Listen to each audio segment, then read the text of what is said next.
Si Kiev ne souhaite pas discuter des propositions du président Trump et refuse de le faire, alors Kiev et les bellicistes européens doivent comprendre que les événements qui se sont déroulés à Kupiansk se répéteront inévitablement dans d'autres zones clés du front. Peut-être pas aussi rapidement que nous le souhaiterions, mais cela se reproduira inévitablement. Et dans l'ensemble, cela nous convient, car cela permet d'atteindre des objectifs de l'opération militaire spéciale par des moyens armés à travers un conflit armé.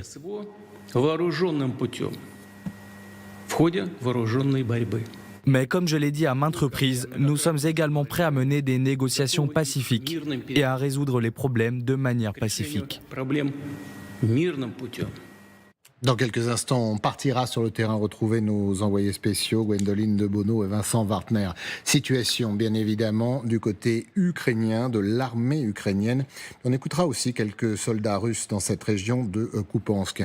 Général, avant cette déclaration d'un Vladimir Poutine qui n'en demandait pas tant.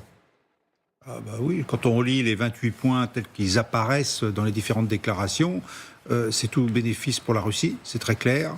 Alors la question est de savoir, est-ce que c'est un plan imposé dans son intégralité ou si ça doit faire l'objet de négociations ?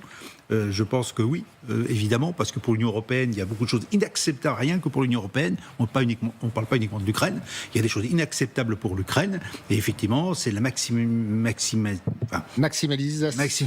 Vous l'avez dit, je n'irai pas plus loin, par Donald Trump des avantages donnés à la Russie. C'est flagrant. Alors maintenant, est-ce qu'on peut croire en ce plan de paix dans sa réalisation ?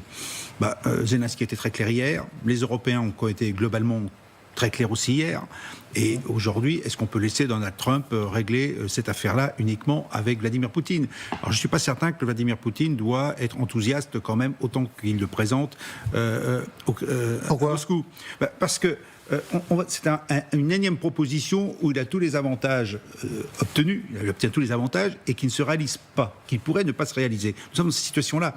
C'est pas la première fois que tous les avantages sont donnés à Vladimir Poutine.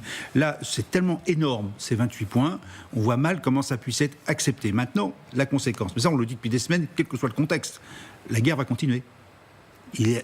À moins que le front s'effondre. Ce à quoi je ne crois pas encore à date d'aujourd'hui. C'est pas parce qu'il y a des villes qui vont être prises et qui ne le sont pas encore totalement que ça va modifier profondément, je dirais, le cours de la guerre maintenant.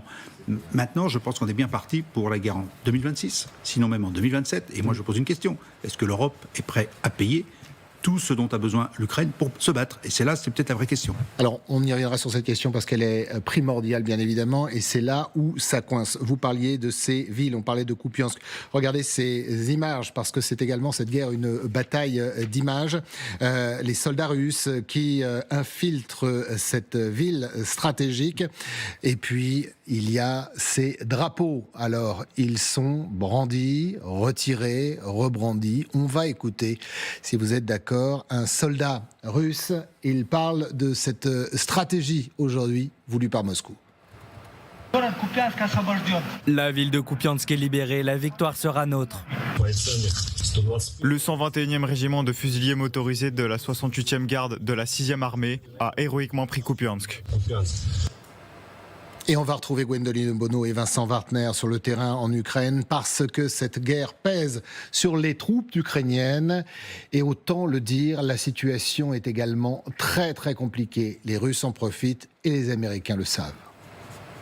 Alors d'abord, il y a la configuration du front qui pose de grandes difficultés. Il n'y a plus de ligne zéro, il y a un ensemble de kill zones, de zones de la mort. Alors ce sont des secteurs où tout est contrôlé par drone, 24 heures sur 24. À partir du moment où le drone de reconnaissance repère une position, eh bien la frappe de drone kamikaze suit en moins de 2 minutes. Ça, c'est très clair quand on est sur le front. Russes et Ukrainiens tiennent les positions par groupe de 2 ou 3 hommes, jamais plus. Et pour avancer dans ces conditions, eh bien il n'y a pas 36 solutions. Il faut pouvoir perdre des hommes.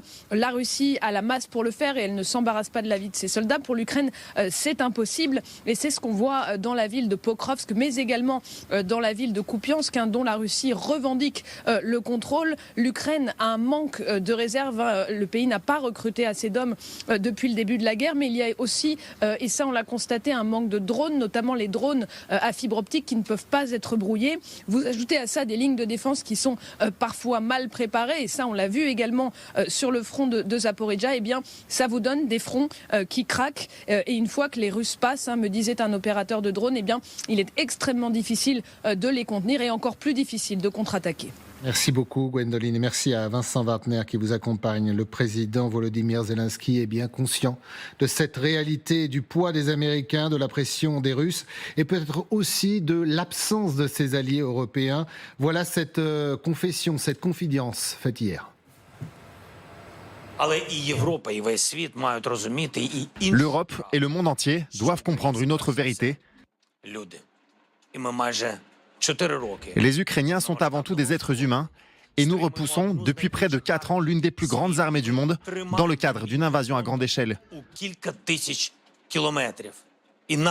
Nous tenons ligne de front de plusieurs milliers de kilomètres et notre peuple subit chaque jour des bombardements, des frappes balistiques et des attentats suicides. Chaque jour, notre peuple perd des êtres chers et notre peuple souhaite vraiment que la guerre prenne fin. Nous sommes bien sûr faits d'acier, mais aucun métal, même le plus résistant, ne peut résister indéfiniment. Caroline Tominé, il dit beaucoup de choses dans ses mots, le président ukrainien. Même si vous êtes valeureux, même si vous faites face à l'une des plus puissantes armées du monde, vous ne pouvez le faire qu'avec vos moyens, surtout quand vos partenaires vous lâchent. Il ne s'agit pas de les lâcher, parce que l'Ukraine aujourd'hui est un rempart. Le problème de l'Europe, c'est qu'il y a une majorité de matériel américain qui a été acheté par les pays européens. Ce matériel américain, il a besoin d'autorisation des Américains pour être utilisé. Et le nœud gordien, il est là. C'est-à-dire qu'on a un gros souci, non pas sur la France, mais sur les autres pays, qui ont acheté en masse du matériel américain et qui sont complètement dépendants. Et aujourd'hui, ce que fait l'Amérique avec les Trumpistes, c'est un hold-up sur l'Ukraine, mais aussi un hold-up sur l'Europe. Si on lâche l'Ukraine aujourd'hui et qu'on n'arrive pas à s'organiser pour produire du matériel européen, français, pour tenir le front en Ukraine, ce que veulent les Russes derrière, c'est des élections rapides avec... 100 jours, hein. Voilà, pour imposer ce plan, qui est une reddition de l'Ukraine, des élections pour prendre l'Ukraine et attaquer en réorganisant évidemment les troupes russes sur d'autres fronts, comme par exemple l'Estonie ou la Moldavie ou encore ailleurs. On a des incursions russes qui se feront. Il faut absolument qu'on en ait conscience. Alors, aujourd'hui... Pardon, je vous coupe, Caroline. Désolé, on vient d'apprendre à l'instant que l'Ukraine... Alors, l'Ukraine, je ne sais pas qui c'est, on a peut-être le temps de vérifier. L'un des proches conseillers de Volodymyr Zelensky dit que direction la Suisse pour commencer de discuter... Avec les Américains. Le décret a été signé par Volodymyr Zelensky. Des discussions vont s'engager en Suisse avec Yermak et d'autres spécialistes du cabinet du président pour voir sur quel point on peut avancer, on peut discuter, on peut négocier. Ça veut donc dire que le plan n'est pas rejeté totalement par les Ukrainiens, contrairement à ce que le Kremlin essaie de faire croire depuis hier. C'est Oumerov qui le dit. Oui, il y a eu vraiment à la tête du Conseil de sécurité propagande ukrainien de la part des pro-russes pour dire que l'Ukraine rejetait le plan, disait non à Trump en fait. Et ça, dire non à Trump, Volodymyr Zelensky l'a bien compris dans le bureau ovale, ce n'est pas possible. Poutine le sait aussi, mais Poutine, lui, évidemment, a plus de surface, plus de latitude pour finasser, gagner du temps, parce que il n'est pas du tout évident, même si ce plan a été écrit en russe, on le voit bien même à la traduction en anglais, qu'il convienne totalement à Vladimir Poutine, qui a toujours besoin de la guerre, d'une part pour asseoir son pouvoir, d'autre part pour pouvoir continuer à faire tourner son économie,